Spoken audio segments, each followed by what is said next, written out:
در ناحیه وسیع با مؤسسه دولتی کمک اولیه طبی سانیتری مواد دارویی ها وارد گردیدند که دسترس نمودن آنها به بیماران به طور رایگان برآمده مانده شده است. طبق اطلاع رهبریت مؤسسه طبی سطح و صفت خدمت رسانی به اهالی بهتر برآمده شده. طبیبان کوشش می‌نمایند که سر وقت بیماری را معاینه نموده در بیمارخانه ها به طبابت فرا گیرند.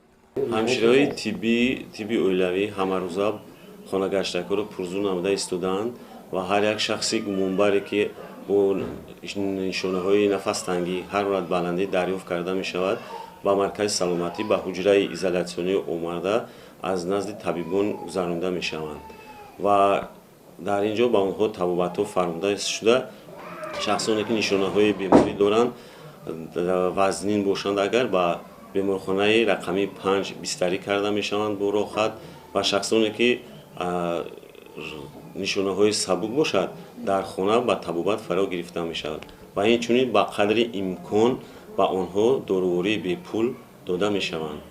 این چنین در همه جماعت‌های شهرک قریب 8 بریگادی فعالیت دارند که از طبیبان اولیوی و همشیرای طبی اولیوی امکانات وابسته میباشند و با همه مردم خدمت رسانیده استودند. در مرکز سلامتی و در همه مرکز سلامتی دیهاتی و بنگاه‌های سلامتی نوبتداری شبانه روزی تأسیس داده شده است که با مردم شبانه روزی خدمت کرده استودند. برای معاینه نمودن بیماری در مرکز ناحیه حجره مخصوص گشوده شده، دیگر شرایط ها معاینه کرده شده است. طبیبان طبی اولوی در 6 بریگاد میان اهالی کار میبرند. با دعوت آنها اینجا بیماران از معاینه طبی میگذرند.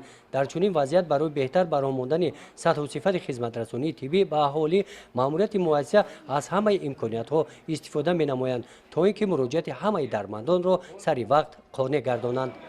گزارش خواجه نظریف خدای نظر ظهوروف از ناحیه وسیع برای برنامه اطلاعاتی نوید.